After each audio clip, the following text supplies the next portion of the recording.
എന്താണ് അപ്പൊ തെരഞ്ഞെടുപ്പിലേക്ക് പോകുന്നപ്പോൾ പുതിയ ലീഡർഷിപ്പാണ് നിങ്ങളുടെ മുമ്പിലുള്ള ചലഞ്ച് എന്താണ് നേതൃത്വത്തോട്? തെരഞ്ഞെടുപ്പുകളെ വിജയകരമായിട്ട് യുഡിഎഫിനെ ഒറ്റക്കെട്ടായി കൊണ്ടുപോവുക, നല്ല സ്ഥാനാർത്ഥികളെ കണ്ടെത്തുക, നല്ല പ്രചരണ മെഷീനറി ഉണ്ടാക്കുക. ഇന്നത്തെ LDF സർക്കാരിന്റെ ആന്റി ഇൻകംബൻസി ജനവിരുദ്ധ നയങ്ങൾക്കെതിരെ ശക്തമായിട്ടുള്ള പ്രചരണങ്ങൾ സംഘടിപ്പിക്കുക. സാധാരണ ഒരു ഇലക്ഷനിങ് ഈ ഇലക്ഷന് കൂടുതൽ പ്രാധാന്യം കൊടുത്തുകൊണ്ട് ശക്തമായിട്ട് മുന്നോട്ട് പോകും. രണ്ടും ഞങ്ങൾ ഒന്നിച്ചു പോകും. ആദ്യത്തേത് പ്രവർത്തകർ മത്സരിക്കുന്ന, സാധാരണ പ്രവർത്തകർ മത്സരിക്കുന്ന, ജനജീവിതത്തെ ഏറെ സ്വാധീനിക്കുന്ന ആദ്യത്തെ ഇലക്ഷൻ. അതിന് ആദ്യത്തെ പ്രാധാന്യം ഉടനെ തന്നെ തെരഞ്ഞെടുപ്പ് അസംബ്ലിയും വരികയാണ്. തത്തുല്യ പ്രാധാന്യത്തോടെ രണ്ടും കൈകാര്യം ചെയ്യും. ആവശ്യമായ സഹായവും സപ്പോർട്ടും എല്ലാ കാലത്തും ഉണ്ട്.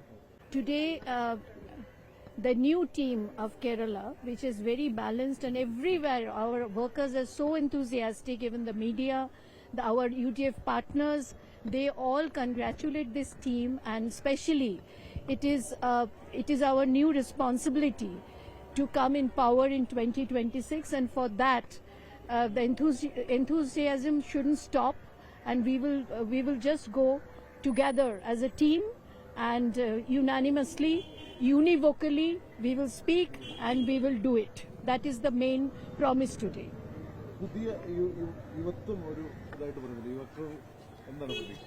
യുവാക്കളും സീനിയേഴ്സും എല്ലാം കൂടി ചേർന്ന ഒരു നല്ല ടീമിനെയാണ് കേരളത്തിലെ എല്ലാ കോൺഗ്രസ് നേതാക്കന്മാരുടെയും പിന്തുണയോടുകൂടി ബഹുമാനപ്പെട്ട പ്രസിഡന്റ് പറഞ്ഞതുപോലെ, ജനറൽ സെക്രട്ടറി പറഞ്ഞതുപോലെ കേരളത്തിലെ വരുംകാല സംഘടനാ ഉത്തരവാദിത്തങ്ങൾ ഏൽപ്പിച്ചത്.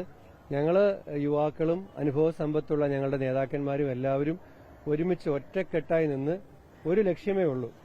കേരളത്തിലെ ജനങ്ങൾ ആഗ്രഹിക്കുന്ന ഒരു ലക്ഷ്യം, കേരളത്തിലെ UDFനെ അധികാരത്തിലെത്തിക്കുക. അതിനു വേണ്ടിയിട്ട് ആത്മാർത്ഥമായിട്ട് പ്രവർത്തിക്കും. ഇപ്പൊ ചില റിപ്പോർട്ടുകളൊക്കെ തന്നെ ചില കോർണറിൽ ചില ഡിസാറ്റിസ്ഫാക്ഷൻസ് വരുന്നുണ്ടെന്നുള്ള ഞാനൊന്ന് പറഞ്ഞു. ഈ ചില റിപ്പോർട്ടുകൾ താങ്കൾ പറഞ്ഞത് ശരിയാണ്. ചില റിപ്പോർട്ടുകൾ മാത്രമാണ് അത് യാഥാർത്ഥ്യമല്ല. ഒരു കാര്യം വ്യക്തമാണ്. ഇതുപോലെ ചില റിപ്പോർട്ടുകൾ പാലക്കാട്ടെ തെരഞ്ഞെടുപ്പിൽ നമ്മൾ കണ്ടിരുന്നു. വലിയ ഡിസാറ്റിസ്ഫാക്ഷനും ആകെ പൊട്ടിത്തെറിയാണ്, ഞങ്ങൾ ഇതോടെ തീരാൻ പോവാണെന്നൊക്കെ പറഞ്ഞിട്ട് വലിയ പ്രചരണം ഉണ്ടായിരുന്നു. അവസാനം ജനങ്ങൾ തീരുമാനിച്ചത് എന്താ? ഇപ്പൊ അതുപോലെ തന്നെ ഈ ഡിസാറ്റിസ്ഫാക്ഷന്റെ റിപ്പോർട്ടുകളെയും കേരളത്തിലെ പാർട്ടി പ്രവർത്തകർ ഇതിനകം തന്നെ ഒന്നടങ്കം തള്ളിക്കളഞ്ഞിട്ടുണ്ട്. ഞങ്ങൾക്ക് ഇൻഡിവിജ്വലി കിട്ടുന്നതല്ല, ഒരു ടീം എന്നുള്ള നിലയ്ക്ക് പാർട്ടി പ്രവർത്തകർ, സാധാരണ പ്രവർത്തകർ, ജനങ്ങളും, ഒരു മാറ്റം ആഗ്രഹിക്കുന്ന ജനങ്ങൾ നൽകുന്ന പിന്തുണ ഞങ്ങൾക്ക് നേരിട്ട് അതിന്റെ ഡയറക്റ്റ് റെസ്പോൺസ് കിട്ടുന്നുണ്ടല്ലോ. അപ്പൊ ആ റിപ്പോർട്ടുകൾക്കല്ല യാഥാർത്ഥ്യം ജനങ്ങളും പാർട്ടി പ്രവർത്തകരും നന്നായി അംഗീകരിച്ച് പ്രോത്സാഹിപ്പിക്കുന്ന ഒരു സിസ്റ്റമാണ്. ഇത്തരം റിപ്പോർട്ടുകൾ ഏറെ കണ്ടതാണ് കഴിഞ്ഞ പാലക്കാട്ട് ഉപതെരഞ്ഞെടുപ്പിൽ. അന്നും ഞങ്ങൾ പറഞ്ഞു ഈ റിപ്പോർട്ടുകളല്ല ജനവിധി എന്നുള്ളത്. അല്ല, ഈ ഇന്നലെ സംസാരിച്ച സമയത്ത് ചെന്നിത്തല പറഞ്ഞത് പിണറായി 3.0 ജനം ആഗ്രഹിക്കുന്നുണ്ട്, പക്ഷെ നമ്മൾ ഒന്നിച്ച് നിന്നാൽ മതി എന്ന് പറയുന്നുണ്ട്. അപ്പൊ നിങ്ങൾക്കിടയിലുള്ള അനൈക്യമല്ല. ജനം ആഗ്രഹിക്കുന്നില്ല, അവരെ ആഗ്രഹിക്കുന്ന ആ കുടുംബമാണ് ആഗ്രഹിക്കുന്നത്. ജനം അങ്ങനെ ആഗ്രഹിക്കുന്നില്ല. ചെന്നിത്തലയുടെ വാക്കുകൾ അതാണ് പറഞ്ഞത്. അത് നമ്മൾ ഒന്നിച്ച് നിൽക്കണമെന്നാണ് പറഞ്ഞത്. അപ്പൊ നിങ്ങൾക്കിടയിൽ ഒരു ഇഷ്യൂ ഉണ്ടോന്ന് ഞാൻ ചോദിച്ചു. അല്ല, അത് ഞങ്ങൾ ഒന്നിച്ച് നിൽക്കണം എന്നുള്ളത് പറഞ്ഞാൽ ഞങ്ങൾ എല്ലാവരും ആഗ്രഹിക്കുന്ന അതാണ്. ഒന്നിച്ച് നിൽക്കണം എന്ന് ആഗ്രഹമുള്ളത് ഒന്നിച്ച് നിന്നിട്ട് തന്നെ അതിനെ നേരിടുകയും ഞങ്ങളുടെ കൂടെ ജനവും ഒന്നിച്ചുണ്ട്. ഇത്തവണ അവര് 3.0 എന്ന് പറയും തോറും ഞങ്ങൾക്ക് സപ്പോർട്ട് ഇപ്പുറത്ത് കൂടിക്കൊണ്ടിരിക്കുക.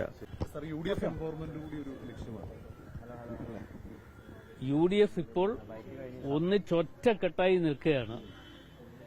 UDF ഈ വരുന്ന 2025 26 തെരഞ്ഞെടുപ്പിൽ പരിപൂർണമായും കേരളത്തിൽ അധികാരത്തിൽ വരുന്നതിന് വേണ്ടിയുള്ള പ്രവർത്തനങ്ങൾ ഞങ്ങൾ നടത്തും. നിങ്ങൾക്കൊക്കെ ഒരു സംശയമുണ്ടെങ്കിലും ഞങ്ങൾ തറപ്പിച്ചു പറയുന്നു, UDF 26 അധികാരത്തിൽ വരും എന്ന കാര്യത്തിൽ ഞങ്ങളെ സംബന്ധിച്ചിടത്തോളം ഒരു തർക്കവുമില്ല. ഞാൻ തെരഞ്ഞെടുപ്പിൽ മത്സരിക്കുന്ന സമയത്ത് എനിക്ക് നന്നായിട്ടറിയാം.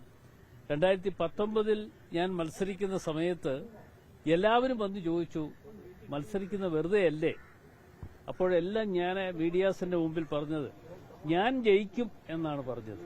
ആ വിജയം ഞാൻ കൈവരിച്ചു എന്ന് പറഞ്ഞതുപോലെ ഈ തെരഞ്ഞെടുപ്പിൽ UDF അധികാരത്തിൽ വന്നിരിക്കും, ഒരു സംശയമില്ല. ഇപ്പൊ വിട്ടുപോയ ഘടകകക്ഷികളെ കുറിച്ചുണ്ട്. ഇപ്പൊ പ്രത്യേകിച്ച് ജോസ് കെ മാണിയുടെ പാർട്ടി അടക്കം UDFിൽ നിന്ന് പോയതാണ്. അത്തരത്തിലുള്ള ഘടകകക്ഷികളൊക്കെ തിരിച്ചു കൊണ്ടുവരുന്നതിന് വേണ്ടിയുള്ള ശ്രമങ്ങൾ ഉണ്ടാവും. അല്ല, അത് ഞങ്ങൾ ആലോചിക്കും, ഞങ്ങൾ കൂട്ടായി ആലോചിക്കും. ഇപ്പോ പിന്നെ KPCC പ്രസിഡന്റുണ്ട്, പ്രതിപക്ഷ നേതാവുണ്ട്, മറ്റ് നമ്മുടെ വർക്കിംഗ് പ്രസിഡന്റുമാരുണ്ട്. ഞങ്ങളെല്ലാം കൂടി കൂട്ടായി ആലോചിച്ചുകൊണ്ട് എന്ത് നിലപാട് സ്വീകരിക്കണം എന്നതിനെക്കുറിച്ച് ഞങ്ങൾ ആലോചിക്കുന്നതാണ്. അതിന് സമയമുണ്ട്, സമയം കിടക്കുകയാണ്. അപ്പൊ എന്തായാലും നിങ്ങൾ ഇലക്ഷൻ മോഡിലേക്ക് പോകും. ഇലക്ഷൻ മൂഡ് ആയി കഴിഞ്ഞു, ഒരു സംശയം വേണ്ട. Okay sir. ഇലക്ഷൻ മൂഡ് മാത്രമല്ല, ഞങ്ങൾ വിജയിക്കുന്നു എന്നുള്ള മൂഡുമായിട്ട് പോവുകയാണ്.